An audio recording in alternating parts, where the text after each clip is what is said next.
So it's been 1 year now since the Oculus Quest has been available, and even though it has an outdated chipset, it cannot be played outdoors in direct sunlight. And then some users have complained that the Oculus Quest headset itself can be somewhat uncomfortable. Yet, even though with those complained, it is still selling like hotcakes. So why is that? Well, there's actually a lot of good reasons why. So before we begin this video and talk about all the many different things that this VR headset can do, as well as share with you my 1 year experience, I'm gonna be real with you guys. This may become into a really long video because honestly, there's so much you could do with this headset. So if you'd like to know more on what type of mods I'm personally using on my Oculus Quest, or you are a serious buyer, I encourage you to watch this video all the way until the end, because I'm going in deep and covering everything from A all the way to Z. So we already concluded this VR headset, it's selling out like hotcakes.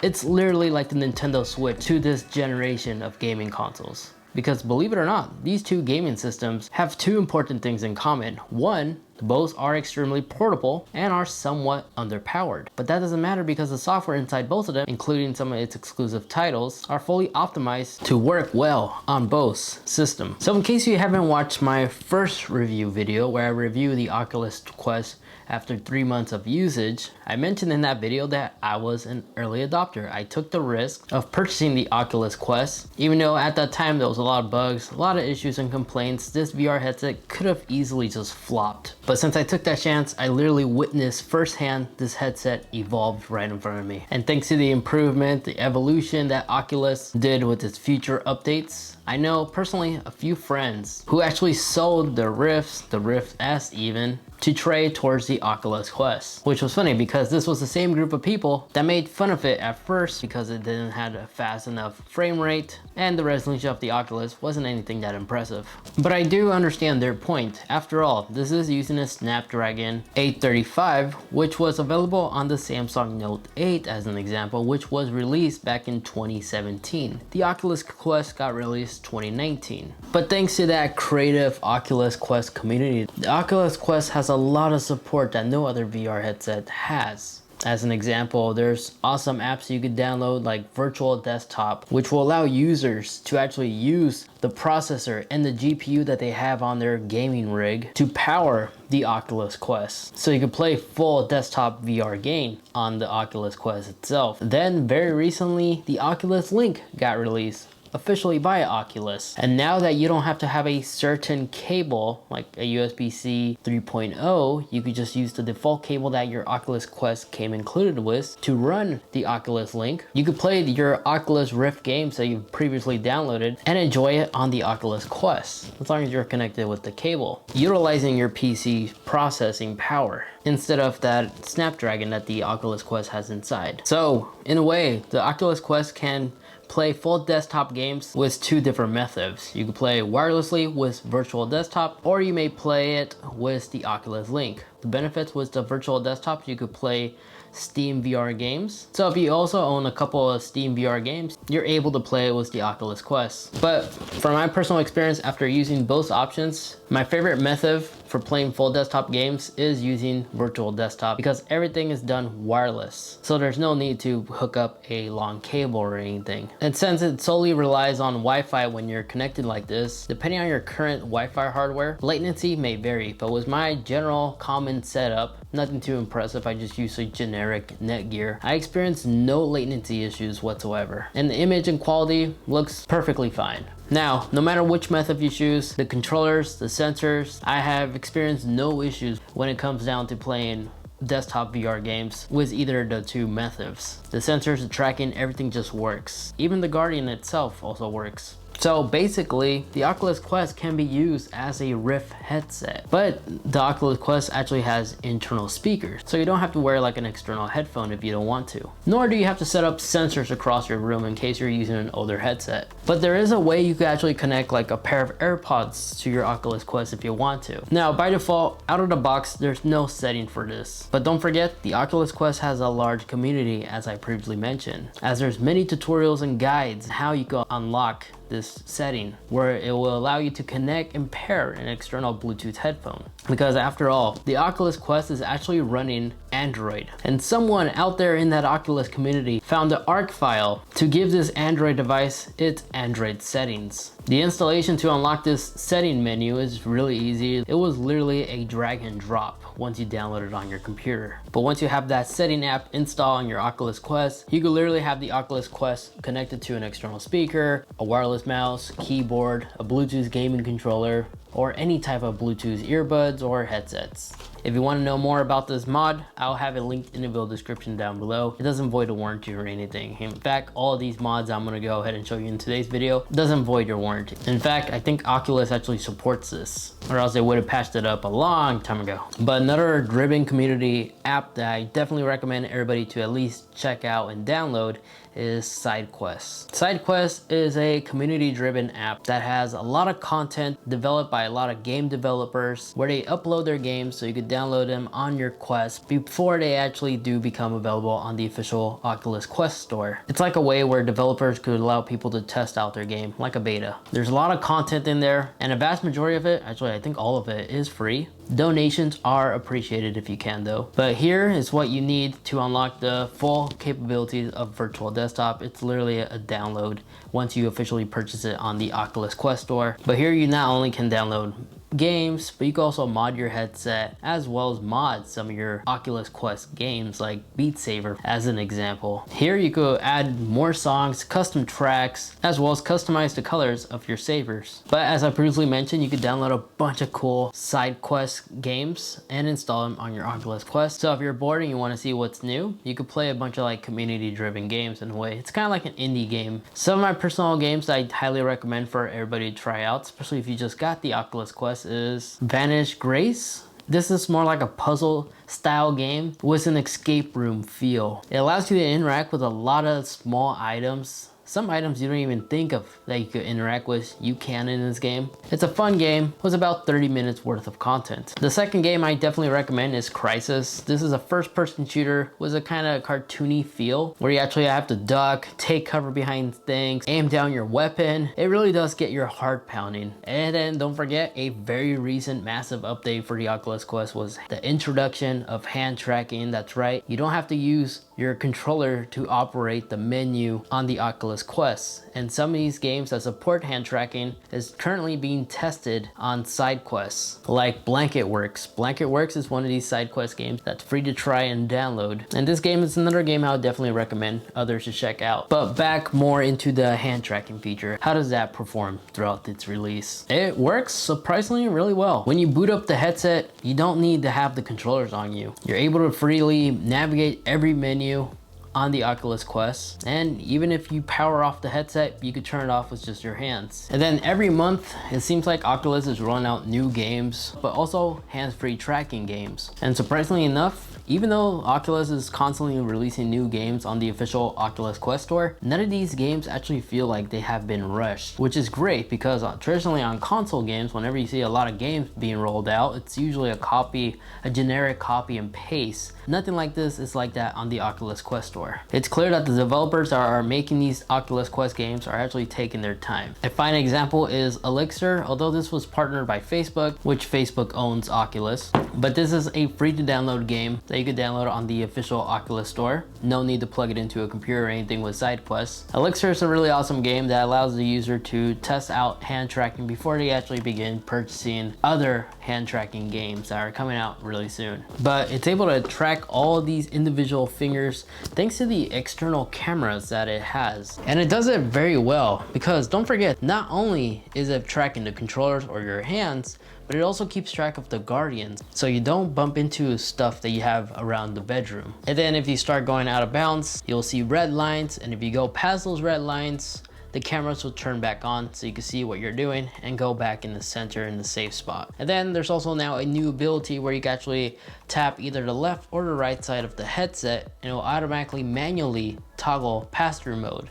So you could toggle this mode on demand. No matter what you're doing on the headset, you're always able to turn this mode on. So in case you're unfamiliar with what Godin I'm talking about, well, with the Oculus Quest, there's a boundary. There's a clear wall you could draw around a room, and this will create a wall where the cameras will constantly keep track of the room using its sensors. So it's gonna alert you in case you go out of bounds. So this way you don't come in contact with anything, nor you risk breaking something in case you punch like your television or something. It monitors all that, and from my experience, it does it extremely well. And real quick, back to the virtual desktop, or if you're plugged in with Oculus Link to your PC, the Guardian mode still is active. Which also reminds me, another frequently asked question about the VR headset. Yes, the Oculus Quest does have a built-in microphone. The microphone quality sounds exactly the same like any other gaming console microphone, to be honest. It will get the job done. It doesn't sound terrible. Everybody will be able to still hear you and understand you. Another thing you could do with this VR headset is you can install third-party apps. Since this is technically an Android, an app that I definitely recommend others to install is a VPN provider. I'm personally using Surfshark. I typically turn this on most of the time when I'm playing online games. But the reason why I have a VPN installed on my VR headset is mainly because to prevent my ISP from throttling my game download speeds. There's a lot of other perks you can do with a VPN, so if you already have one, it's super easy to install on the Oculus Quest. But if you don't have one, don't worry, I have a discount code with Surfshark. And no, this isn't a sponsored video. This is just a VPN that I personally use and I feel comfortable to recommend. So if you want to sign up for Surfshark, I'll have more detail about the discount code and stuff in the video description down below for you guys, as well as the guide how to install it. But it literally only took like 3 minutes to install it on the Oculus Quest. Other cool things that the Oculus Quest allows you to do is actually watch live events in VR. These events are always free to join. I joined a couple in the past and I always had a positive experience. I watched the Falcon 9 SpaceX rocket launch into space with a group of other Oculus Quest VR users. I watched live performance by Jack Black and Billie Eilish. And if you want to, you could create private rooms. So when you're watching these live events, you don't have to interact with anybody. And if you'd like to know more about these upcoming events, you don't even have to own the Oculus Quest. You can always just download the Oculus app, create your account, just log in with Facebook, and you can view what kind of upcoming events is coming up on your phone. But you can also find these upcoming events in the Oculus menu itself. There is also a social app, so very similar to like Xbox Live or PlayStation Network, where you can add friends, DM each other, send party invites. You could do that on the Oculus Quest as well. But since this headset is portable, super portable, no cables is required. It's literally a full VR headset that's currently still is one of a kind in today's market. Because of that, this headset's extremely fun to travel with. I love to always bring this with me, especially with the official Oculus case, and I highly recommend picking the official one up. I used a bunch of third-party ones. This one's still by far the best travel case for the Oculus Quest. Oculus did a fantastic job with their travel case. But besides sounding like I'm trying to pitch you this case, I love traveling with this Oculus Quest because bringing this with you is always fun, especially when you're showing it to friends and family who never experienced VR. The Oculus Quest so far has been an awesome device to introduce people to VR for the first time. There's a ton of awesome games to download that within the first few minutes, any user will become fully immersed. Currently, there's a lot of popular games like Beat Saber, which is a common one that everybody throws in, but it really is like the benchmark for VR headsets. But there's also is Job Simulator, Vacation Simulator. Pistol Whip right now is a really fun game, very similar to Beat Saber, but this one involves you aiming down a pistol and dodging bullets, kind of like Super Hot. But don't worry, there's more future titles coming and making their way to the Oculus Quest store. And don't worry, if you already own some games like on the Oculus Rift, some games like The Walking Dead, Saints and Sinners, is reported they're going to be making their way to the Oculus Quest store. So as soon as they become available to the Oculus Quest, you'll be able to re-download it to the headset at no additional cost since you already technically own it. So in the meantime, you could always play those Oculus Rift games by using the Oculus Link, and when they become available to the Oculus Quest, you could re-download it on the headset itself. Some current games can also be purchased like this as well. Just make sure on some of these games you're buying, make sure it says support for the Rift, Go, but make sure it says the Oculus Quest. So as soon as you buy it from one system, you can re-download it on the other system. at no additional cost. Not all games are like this though, just read the description. And then another cool thing you can do with the Oculus Quest is if you want to watch a movie with your friends but they live around the world, there's awesome social apps like Big Screen where you can actually create private rooms and view movies with your friends and interact with them. You may also buy movie tickets from here as well, just like a traditional cinema. But if you like to explore, you can always view and join public lobbies and watch whatever TV show, YouTube video, or movie that they're playing in regular or 3D. So yeah, there's so many things you can do with this VR headset. And if you say to yourself, well, the resolution on paper looks like it can be improved, there actually is a interesting method you could actually increase the resolution quality on the Oculus Quest. But in my opinion, the default resolution that the Oculus Quest has is perfectly fine. I have no complaints. I can read notes and stuff that I pick up in certain VR games just fine without having to bring the item super close to my screen. But there is a setting, a mod I should say, that will actually allow you to change the resolution very similar to like how you're able to change the resolution on your monitor on your computer. I personally haven't done this mod because I don't see a need to do this. But if you're interested to do this on your VR headset and test it out, I'll be sure to leave a guide linked also in the video description down below. But from my understanding, there's no cons to this, to be honest. The only thing to really keep in mind is there's no harm that's going to be done to the headset. It's just some games may not perform as well.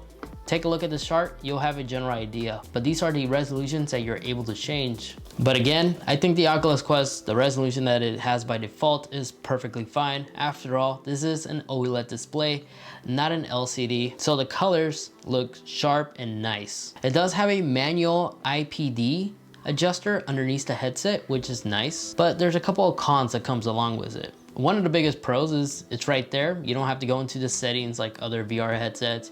You can manually adjust it right down here, which means anybody that puts on this headset can easily adjust it without having to navigate to your settings or anything like that. But the con about this, sometimes when I'm playing high intense motion games like pistol whips where I'm constantly moving around, if I move fast enough or jump and land hard enough, sometimes it does move out of its place, so that can be somewhat annoying. Then if you have a Chromecast, a 3rd generation or a newer one in case Google release a new one in the upcoming future, you would cast pretty much anything that you see on the Oculus Quest to the television so that anybody could see what you're seeing. This way anybody could interact with your game in case you get stuck on a mission or something. And in case you don't have a Chromecast or something, you can also cast it on any smartphone or tablet by simply downloading the Oculus Quest app. So for anybody that's looking to get the Oculus Quest, I think right now is the perfect time to get it, as there's a lot of bugs that got worked out from its early stage. And there's a lot of new features and more improvements coming in the future. Because it turns out very recently there was a new patent released by Oculus that looks like they're working on a wireless transmitter to play Oculus Link without having to connect a cable. So it's clear that Oculus isn't done yet. There's a lot more stuff coming in the near future for this headset, easily making the Oculus Quest into the ultimate VR headset / hybrid, since after all, it does stuff that the Oculus Rift S is capable of also doing, but it could do more. Then real quick, the controller itself, it's awesome. I love it. There's thumb tracking technology. It has a full joystick, so you could sprint by clicking down and all that stuff like a gaming controller. All the buttons are responsive. I have literally no complaints about the Oculus Quest controllers. Just however, I do wish I had an internal rechargeable battery instead of having to use these AA batteries. So for anybody that's picking one up, or if you already own one, just invest in rechargeable batteries. It'll save you a lot of money, trust me. And then when it comes to the Oculus Quest overall battery life, it's decent. I'm able to get anywhere from like close to like 3 hours of charge, depending on the game I'm playing. But if I ever need to, there's other third-party accessories you could buy that will help extend the battery life on the VR headset if you want to play longer, or you can have it plugged in while you're gaming to a power adapter. But honestly, I have no complaint with its internal batteries, because after an hour, I'm pretty much done. I don't want to play anymore. I want to rest. But that's basically everything that you could do with the Oculus Quest and some of my experience with it so far. If you guys want to find out the best accessories available for the Oculus Quest, I made a video about that you could watch right over here. In there, I not only talk about the decal that I have on my Oculus Quest, but also show you a really awesome accessory that allows you to actually play this VR headset in a dark room. And then that video over here, that's a video that YouTube is recommending specifically for you. Feel free to watch either or. Again, links to everything will be in the description. Thank you guys so much for watching. Take care, and I'll catch you all in the next one. See ya.